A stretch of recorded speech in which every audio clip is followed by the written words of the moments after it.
नमस्ते बच्चों, जैसा कि मैं कल आप लोगों को बताया था कि आप लोगों के सामने मैं कुछ कंसेप्ट बताऊंगा फिजिक्स में।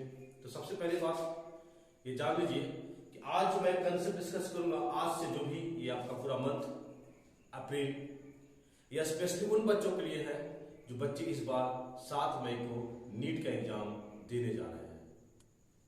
जो बच्चे घबरा रहे हैं फिजिक्स से, वो ध्यान से देखेंगे इस बात को, हर चीज को समझेंगे, कंसेप्ट को। ये जो आज वीडियो में डाल रहा हूं, इस बात को ध्यान में रखते हुए उन बच्चों के लिए है जो बिल्कुल फिजिक्स में जीरो है, कुछ नहीं आता है। बस बात को बिल्कुल ध्यान से समझिएगा और सुनिएगा और उसको अमल कीजिएगा। ये 1 महीना का जितना ही वीडियो में डालूंगा, ये आपके एग्जाम के लिए आपको बहुत ही फायदेमंद होगा। बस तो बच्चों, आज हम शुरू करते हैं नए उमंग के साथ, नया टॉपिक इलेक्ट्रोस्टैटिक्स। इसमें हम आपको केवल डिस्कस करेंगे कंसेप्ट। तो आज हम सबसे पहले डिस्कस करेंगे फर्स्ट जो इंपोर्टेंट टॉपिक आपके लिए है, कुछ बेसिक इलेक्ट्रिक फील्ड के बारे में।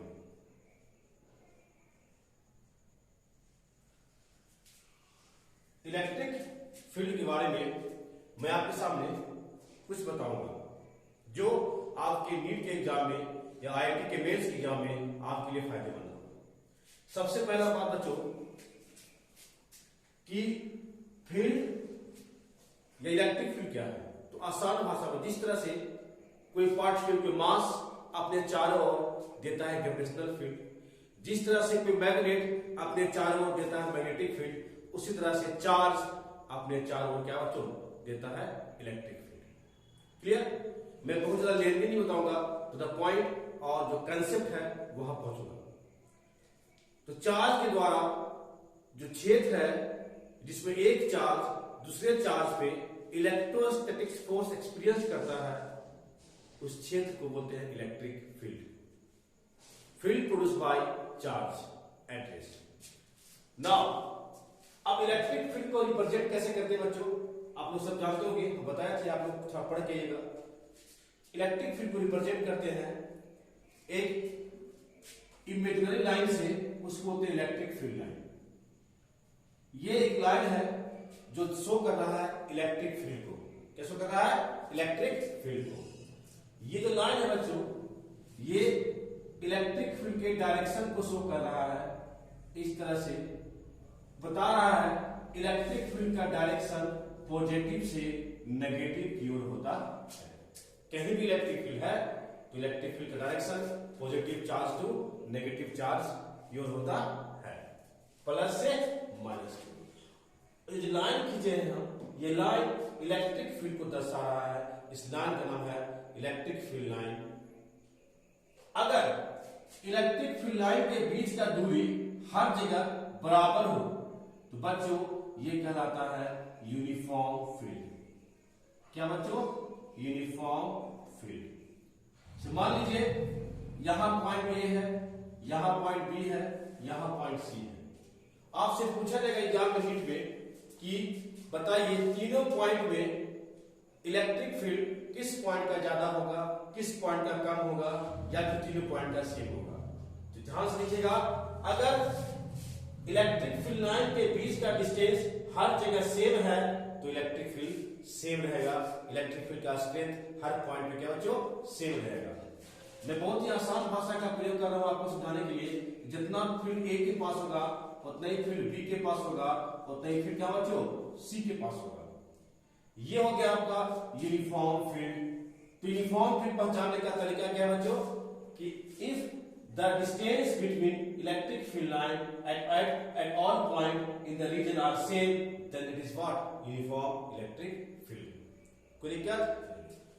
अब बच्चों मान लीजिए हम मानते हैं कोई point plus Q charge, point charge plus Q point charge. अब बच्चों हम जानते हैं कि प्लस क्यू चार्ज से इलेक्ट्रिक फील्ड ओरिजिनेट होता है all possible direction in A space.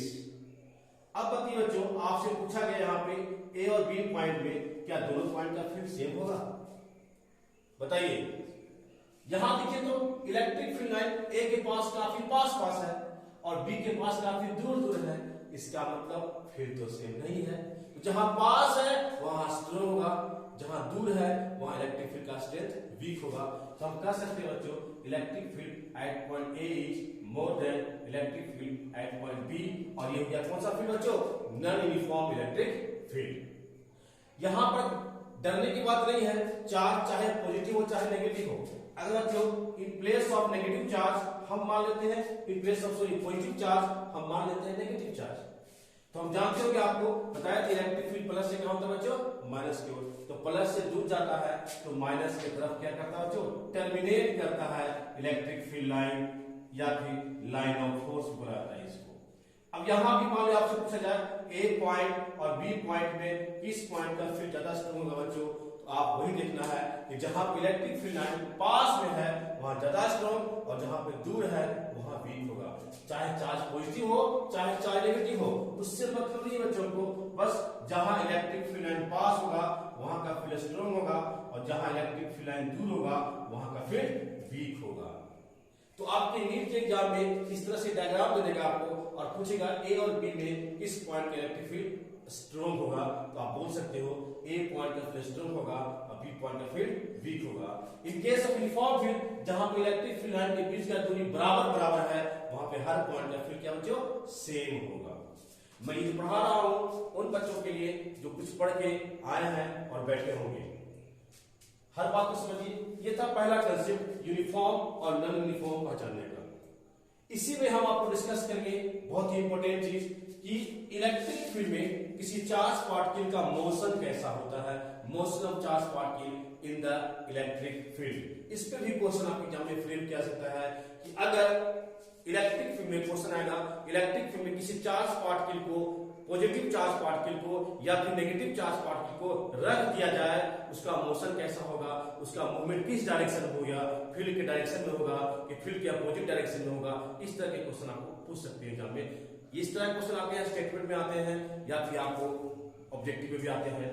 तो समझिए बच्चों, चाहे ये इलेक्ट्रिक फील्ड आपका है ई, और इस इलेक्ट्रिक फील्ड में जब किसी भी चार्ज Q को रखा जाए तो ये इलेक्ट्रिक फील्ड चार्ज में लगाता है फोर्स, आप लोग जानते होंगे Q इंटू E। जहां पे Q क्या बच्चों? चार्ज है, E क्या है? इलेक्ट्रिक फील्ड है। The charge on the particle, the force on the charge particle in the electric field is what? QE. QE. Q बोले तो चार्ज, E बोले तो इलेक्ट्रिक फील्ड। अगर फील्ड और चार्ज दिया रहे कुछ आपसे फोर्स, आप दोनों को मल्टीप्लाई कर दो, आपको निकल जाएगा फोर्स। अब बच्चों अगर हम इस इलेक्ट्रिक फील्ड में प्लस Q चार्ज को रखा जाए जैसे प्रोटॉन, तो क्या होगा बच्चों? प्लस Q पे चार्ज, आप नॉर्मली बताइए प्लस Q पे चार्ज फोर्स किधर लगेगा? माइनस की ओर। एज आप जानते होंगे ये प्लस और माइनस में क्या होता है बच्चों? अट्रैक्शन। तो ये प्लस में फोर्स कहां लगेगा? माइनस की ओर। कितना लगेगा बच्चों? बोलिए Q इंटू E लगेगा। अब फोर्स लगेगा माइनस की ओर, Q इंटू E लगेगा। तो बताइए सोच के इस पॉजिटिव चार्ज का मूवमेंट किधर होगा? फील्ड के डायरेक्शन में होगा कि फील्ड के अपोजिट होगा? तो नॉर्मल सी बात है, ये मूवमेंट फील्ड के डायरेक्शन में होगा। इसी तरह से बच्चों किसी फील्ड में माइनस Q चार्ज को रखा जाए तो फोर्स कहां लगेगा? बोलिए फटाफट, प्लस की ओर। कितना लगेगा? Q इंटू E, यानी कि माइनस चार्ज बच्चों किधर मूव करेगा? प्लस की ओर, यानी कि फील्ड के अपोजिट। क्योंकि फील्ड का डायरेक्शन माना गया है positive charge to negative charge, plus से ओरिजिनेट होता है और नेगेटिव में जाके क्या होता है बच्चों? टर्मिनेट होता है। तो इलेक्ट्रिक फील्ड में अगर प्लस को चार्ज को रखा जाए, पॉजिटिव चार्ज को रखा जाए, तो वह चार्ज पार्टिकल फील्ड के डायरेक्शन में मूव करता है। अगर नेगेटिव चार्ज को रखा जाए तो वह चार्ज पार्टिकल फील्ड के अपोजिट डायरेक्शन में मूव करता है। लेकिन याद रखें ध्यान से, सिर्फ चार्ज पार्टिकल को रखने से ही फोर्स लगना शुरू होता है। चार्ज पार्टिकल में पहले से मोशन रहे या फिर न रहे, अगर इलेक्ट्रिक फील्ड है तो इलेक्ट्रिक फील्ड चार्ज पार्टिकल को फोर्स तो लगाएगा ही लगाएगा। पॉजिटिव चार्ज है तो फील्ड के डायरेक्शन में फोर्स लगाएगा और नेगेटिव चार्ज है तो फील्ड के अपोजिट फोर्स लगाएगा। अब यहां पे क्वेश्चन कैसा बनेगा? तो क्वेश्चन ये बनेगा आपसे एग्जाम में, नीट के एग्जाम में बच्चों क्वेश्चन आएगा कि whenever a positive charge particle is placed in the uniform electric field it moves, पहला option in the direction of high potential, second in the direction of low potential, third it does not move none of these. तो logical बात बच्चों, positive charge को रखे हैं हम electric field में, तो फोर्स कहां लगेगा, माइनस की ओर, और जिधर माइनस है उधर का पोटेंशियल लो होता है। याद रखिएगा एक बात, अगर इलेक्ट्रिक फील्ड है तो इलेक्ट्रिक फील्ड के डायरेक्शन में पोटेंशियल का वैल्यू घटता है, कम होता है। प्लस से माइनस जा रहा है तो प्लस से माइनस की ओर जा रहे हैं तो पोटेंशियल कम हो रहा है।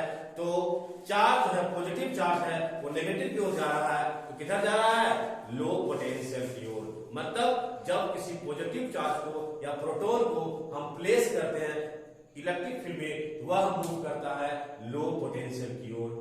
उसी का अपोजिट बच्चों, जब नेगेटिव चार्ज को हम प्लेस करेंगे इलेक्ट्रिक फील्ड में तो किधर मूव करेगा, हाई पोटेंशियल की ओर, क्योंकि चार्ज नेगेटिव है तो फोर्स कहां लगेगा, पॉजिटिव की ओर, और पॉजिटिव की तरफ पोटेंशियल क्या होता है बच्चों, हाई होता है। ये ध्यान रखिएगा, ये आपके नीट में बहुत ही इंपोर्टेंट कंसेप्ट आपके लिए है, आपसे क्वेश्चन इससे पूछा जा सकता है। पहला ये है, तो दो तीन बात याद रखना है। पहला पॉइंट क्या बच्चों, electric field produce by charge particle. Electric field को रिप्रेजेंट करते हैं लाइन से, इसका नाम है इलेक्ट्रिक फील्ड लाइन। अगर इलेक्ट्रिक फील्ड लाइन के बीच का दूरी हर पॉइंट पे सेम हो तो वह यूनिफॉर्म फील्ड होगा। अगर इलेक्ट्रिक फील्ड लाइन के बीच का दूरी अलग अलग हो तो क्या बच्चों, नॉन यूनिफॉर्म इलेक्ट्रिक फील्ड होगा, हर पॉइंट पे इलेक्ट्रिक फील्ड अलग अलग होगा। इसीलिए तो पॉइंट चार्ज के कारण इलेक्ट्रिक फील्ड का प्रोडक्शन नॉन यूनिफॉर्म होता है। कैसा होता है, नॉन यूनिफॉर्म, डाइवर्जेंस शो कर रहा है, radially outward with divergence, distance dependent होता है k बाय r स्क्वायर। तो बताइए बच्चों, ऐसा कौन सा इंस्ट्रूमेंट है जिसके कारण यूनिफॉर्म होता है, सीट के कारण इलेक्ट्रिक फील्ड क्या होता है बच्चों, यूनिफॉर्म होता है। नेक्स्ट पॉइंट बच्चों, जब प्लस को चार्ज को हम यूनिफॉर्म इलेक्ट्रिक फील्ड रखेंगे तो फोर्स कितना लगेगा बच्चों, माइनस की ओर, और जब रखेंगे माइनस को तो फोर्स कितना लगेगा बच्चों, प्लस की ओर। कितना लगेगा, QE लगेगा, कितना लगेगा, QE लगेगा। नेक्स्ट पॉइंट, पॉजिटिव चार्ज को जैसे ही इलेक्ट्रिक फील्ड में रखोगे ये मूव करेगा in the direction of field towards low potential, और जब नेगेटिव चार्ज को इलेक्ट्रिक फील्ड में रखोगे तो मूव करेगा in opposite to the direction of field towards high potential, क्योंकि फोर्स जिधर लगेगा उधर मूव करेगा। तो रखने की जरूरत नहीं है, बस ध्यान रहे इलेक्ट्रिक फील्ड का डायरेक्शन प्लस से माइनस होता है, प्लस चार्ज रखेंगे तो फोर्स रखेगा माइनस की ओर, और रखेंगे माइनस चार्ज को तो फोर्स क्या लगेगा बच्चों, प्लस की ओर। ये बेसिक है आपका movement of charge particle in the electric field, uniform और नॉन यूनिफॉर्म इलेक्ट्रिक फील्ड का कंसेप्ट है। अब यहां पे हम आगे बढ़ते हुए उस पॉइंट को सीखते हैं और आपको बताते हैं बहुत सारा पॉइंट यहां पे, क्योंकि ये आपका बच्चों इलेक्ट्रिक फील्ड है, मान लेते हैं यूनिफॉर्म इलेक्ट्रिक फील्ड है, क्योंकि आपके नीट के एग्जाम में ज्यादातर जो क्वेश्चन आएंगे वो सब यूनिफॉर्म इलेक्ट्रिक फील्ड से ही आएंगे। 90% क्वेश्चन शायद ही नॉन यूनिफॉर्म से पूछे, डायपोल का मोशन नॉन यूनिफॉर्म पूछ सकता है। अब बच्चों ये यूनिफॉर्म इलेक्ट्रिक फील्ड है, यूनिफॉर्म क्यों बोल रहे हैं इसको बताइए हम, क्योंकि हम इलेक्ट्रिक फील्ड लाइन के बीच का डिस्टेंस हर पॉइंट पे क्या बच्चों, सेम है, डिस्टेंस सेम है। और मान लो एक चार्ज प्लस क्यू हो रखा है इलेक्ट्रिक फील्ड में, क्योंकि इलेक्ट्रिक क्या होता है, प्लस से माइनस की ओर। तो बताइए इस प्लस में फोर्स कितना लगेगा, माइनस की ओर। जब फोर्स लगेगा माइनस की ओर, ये चार्ज किधर मूव करेगा, लो पोटेंशियल की तरफ। किधर मूव करेगा, लो पोटेंशियल की तरफ। अब बताइए बच्चों, ये लो पोटेंशियल फोर्स लग रहा है, मोशन में है, तो बच्चों एक्सीलरेशन तो होगा ही बच्चों। तो आप जानते होंगे force equals to what, mass गुना एक्सीलरेशन होता है बच्चों। और यहाँ फोर्स कितना लगेगा बच्चों, Q into E लग रहा है। हम दोनों को इक्वेट कर सकते हैं शॉर्ट में, तो बताइए मास गुने एक्सीलरेशन Q into E, तो एक्सीलरेशन कितना आ गया बच्चों, QE by m। अब यहाँ पे एक बात ध्यान देने बात है कि एक्सीलरेशन किस पे डिपेंड कर रहा है, तीन फैक्टर पे, इलेक्ट्रिक फील्ड पे, चार्ज पे और मास पे। अगर इलेक्ट्रिक फील्ड को हम सेम मान ले तो acceleration directly proportional to Q by m, charge by mass ratio के प्रोपोर्शनल होता है एक्सीलरेशन। अब आपके नीट के एग्जाम में क्वेश्चन आएगा इस बात कि मान लीजिए इलेक्ट्रिक फील्ड में, यूनिफॉर्म इलेक्ट्रिक फील्ड में प्रोटॉन, न्यूट्रॉन, अल्फा पार्टिकल को प्लेस किया गया है, रखा गया है। बताइए किसका एक्सीलरेशन ज्यादा होगा। तो बच्चों आप लोग जानते होंगे प्रोटॉन न्यूट्रॉन अल्फा पार्टिकल में प्रोटॉन का मास कितना होता है n, न्यूट्रॉन का 2n और अल्फा का मास 4n। कौन सा मास है? रिलेटिव मास है। x कंपेयर कर रहे हैं प्रोटॉन के रिस्पेक्ट में, जिसका मास m मानते हैं, तो न्यूट्रॉन का 2n अल्फा का 4n। चार्ज प्रोटॉन पे कितना बच्चों? q, इस पे कितना होता है? q, इस पे कितना होता है? 2q। अब बताइए acceleration proportional to charge by mass. बच्चों चार्ज बाय मास का रेशियो निकालिए, सबसे ज्यादा किसका होगा? Charge by mass q by m, q by 2m और 2q बाय 4m। बताइए सबसे ज्यादा रेशियो किसका होगा? q बाय m का। यहां पर q बाय m, यहां पे q बाय क्या बच्चों? 2m और यहां पे क्या? 2q by 4m। कैंसिल, तो q बाय कितना बच्चों? 2m आ गया यहाँ पे। तो सबसे ज्यादा किसका है? प्रोटॉन का। किसका है? प्रोटॉन का। तो सबसे ज्यादा एक्सेलरेशन किसका होगा? प्रोटॉन का। और इंटरेस्टिंग बात यह है कि न्यूट्रॉन का और अल्फा का दोनों का एक्सेलरेशन सेम होगा। दोनों का क्या बच्चों? सेम होगा, क्योंकि रेशियो की वैल्यू दोनों का क्या आ रहा है? सेम आ रहा है। एग्जाम में क्वेश्चन पूछ सकता है कि जब प्रोटॉन न्यूट्रॉन अल्फा पार्टिकल को यूनिफॉर्म इलेक्ट्रिक फील्ड में प्लेस किया जाए तो किसका एक्सेलरेशन सेम होगा? तो न्यूट्रॉन का और अल्फा का एक्सेलरेशन सेम होगा। क्यों सेम होगा? क्योंकि वैल्यू सेम है। एक बात जान लीजिए, नीट में जो क्वेश्चन आता है बहुत हाई फाई नहीं आता है, बहुत लेवल का नहीं आता है, बेसिक और कंसेप्चुअल आता है। जो लोग क्वेश्चन फ्रेम करते हैं इन बातों का ध्यान में रखते हैं और फिर क्वेश्चन को फ्रेम करते हैं, ताकि आप कितना कंसेप्चुअली स्ट्रॉन्ग हो।